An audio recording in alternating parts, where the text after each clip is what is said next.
Hey everybody. So I finally found my holy grail of explanations into the deep dive of narcissism and where it comes from, and also surprisingly borderline personality disorder. Well, I say surprisingly, but maybe not. So there's a lot of similarities. In fact, they are related, and I'm going to get into that in just a moment. So, first of all, I have to give credit to where I found this information. There is a doctor on YouTube. His name is Dr. C.A. Childress. Craig Childress is his name. He's got a blog, a website, which is another word for blog. He also has a YouTube channel. There's also some videos of him giving lectures. Phenomenal information. A lot of his information is related to parental alienation cases, and that's sort of where I entered into the story. So let me talk about sort of a narcissism, because it's been a while. I posted a video long time ago at the beginning of me opening this channel, explaining how narcissism forms. And it is mostly accurate. And that is, you're exposed to an early childhood trauma, and you get put in that fight or flight response, and empathy goes out the window. And after a while, you just lose your empathy. And that's basically true. The way it works is, in childhood, you're exposed to people, one single person filling polar opposite roles. And by that I mean, if you have a parent who's a manipulator or abuser, but also loving, children have a very difficult time wrapping their head around that. And because they're children and they're in their formative years, they have to reconcile their parent, nature's ultimate protector and guardian, the parent, the mother or father, but a parent in general, and even not a parent, but an adult, somebody who is simultaneously in the role of protector but abuser. So in our brains, we have fight or flight, we have friend or foe. It's very difficult for a child growing up to be able to see people as a mix of good and bad, because in that moment, when a parent is being loving and protective, the child cannot engage and act upon those emotions if they're also thinking about how mean and scary this parent can be. So, now whenever I say this, this doesn't mean not disciplining your children. It's not at all what I'm suggesting. There are abuses that go way above and beyond anything that's discipline, etc.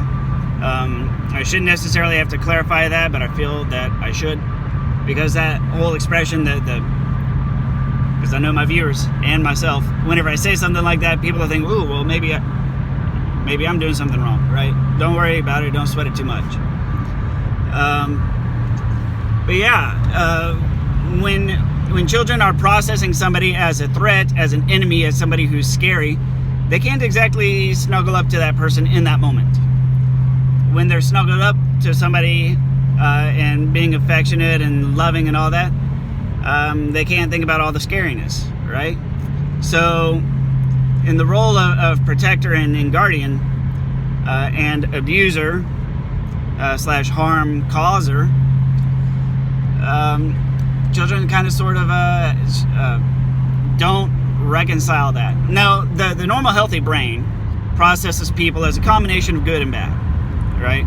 If you go to the grocery store and you buy rotisserie chicken, that is a nice, juicy, hot, delicious bird that you're going to eat. And you buy this chicken and you're like, oh man, this is going to be so delicious. I need to cut it up and remove the bones and separate the bones from the meat and enjoy the meat, right? A healthy view of a person is just like that, where there's the chicken and the bones. It was an expression my mother used to always say. If you cannot view the chicken as a combination of both, you're going to be in for a surprise when you take your tasty bird home and take a big old bite, and you bite right straight into a bone, and you weren't expecting it because you thought the whole thing was just made out of meat. Furthermore, you keep doing it over and over and over again, you keep hitting bones, and then all of a sudden you're just like, you know what, it's just all bones, you know, why even bother? Why bother with the chicken if all I'm going to do is bite down on a bone? Because you're missing that simultaneous understanding that there are bones and chickens together. What happens with children, they have, and for lack of a better term, the network in the brain that processes, healthy, protective, loving relationships, and the part that processes oppositional, defiant, dangerous, scary people, right? So you got your friend network, your foe network. Children's brains start to completely inhibit one or the other, because when you're in that loving moment, you don't want to think about the bad times. When you're in that scary time, you can't possibly think about the good times. And over the course of childhood, that's just how the brain develops. It's always just one or the other, one or the other, one or the other, one or the other, over and over and over. They don't develop that healthy gradient or that simultaneity where both networks can be on at the same time, because the repetitive cycles over and over and over and over. And repetition has a lot to do with it. Time has a lot to do with it. It's complicated, right? So that's why I was saying it's the repetitiveness, the intensity of it, and the duration of it that can hardwire somebody's brain that way. Now that has a name. That's called disorganized attachment theory, or disorganized attachment style. Disorganized meaning that with attachment, that's how a child attaches to a parent. And I don't mean in a stage 5 clinger kind of way. I mean, how do they sort of resolve what attaches them to the parent? Disorganized means exactly that. Sometimes they're protective, sometimes they're abusive, sometimes they make me safe, sometimes they put me in danger. That's a disorganization. So that leads to a concept called splitting, otherwise known as whole object relations and object constancy. What splitting refers to is a deficit in both of those areas. Splitting is just exactly that. You're either all for me or all against me. You're either my friend or my enemy. There's no gray area, and furthermore, they can't even process the gray area, which is how you can be somebody's best friend for years. You fuck up one time, and then they don't ever want to talk to you again, and they throw away the relationship. That's messed up. It's because of splitting. Now, both borderline and narcissistic personality disorders have all of this in common. They both have the same underlying disorganized attachment style. They both have splitting as a characteristic, and furthermore, they're the only two disorders that have splitting as a characteristic. None of the other ones, like histrionic, does not. Bipolar personality disorder does not. Obsessive compulsive does not. ADHD does not. All the other disorders do not have splitting as a hallmark characteristic. So just these two, and it comes from the disorganized attachment style of childhood. And so that's where it comes from. Where they differ is how the individual responds to restoring. So I guess let me explain it like this. Once they have been slighted by somebody, in other words, they were friends, and then some sort of shit goes down, and now they're mad. The way that they deal with it differs. So with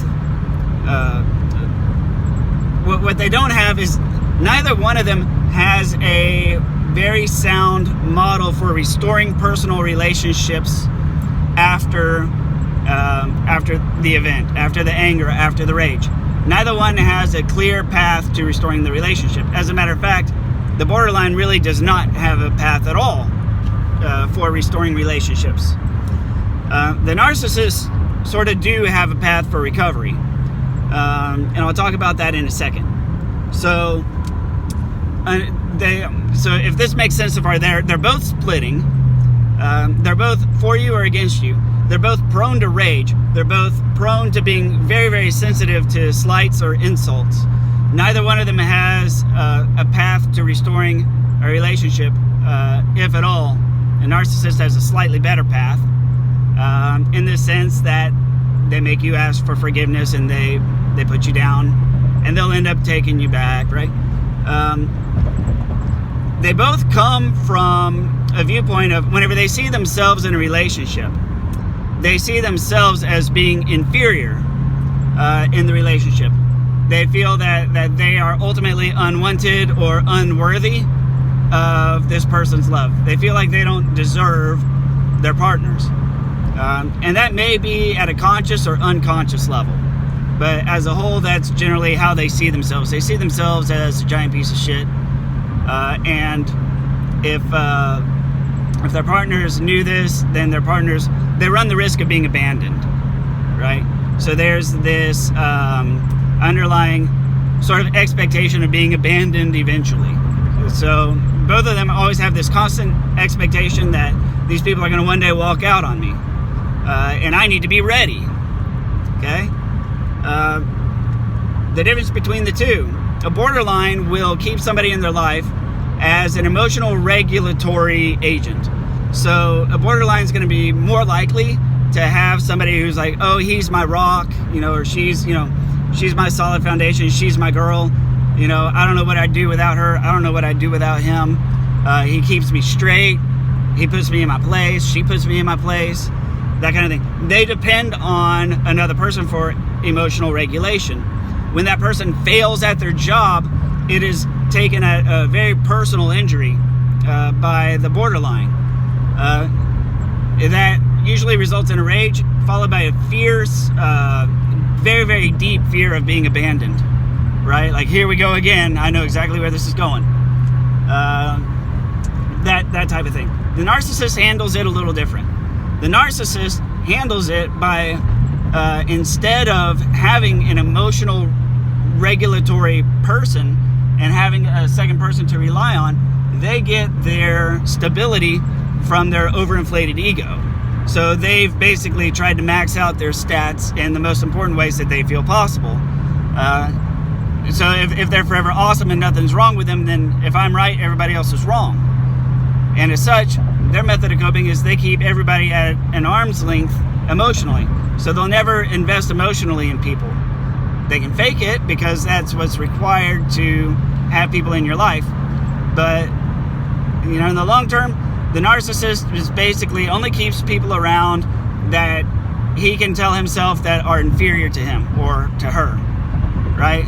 So female narcissists, for example, tend to have a very large friend zone full of sappy guys, right? Male narcissists tend to have their flying monkeys, like their little beta male troop. Think of like the pro athlete, the star football player always has, a couple of his linemen with him, walking, but he's the big dick in charge. Sort of like that. But because in his group, because other people are inferior to him, that gives him free rein to pass judgment on people. And that includes whenever he gets emotionally injured. He or she is free to pass judgment on that person and excommunicate that person from their life without prejudice and with no real sweat off their back. And they see that as a symbol of strength.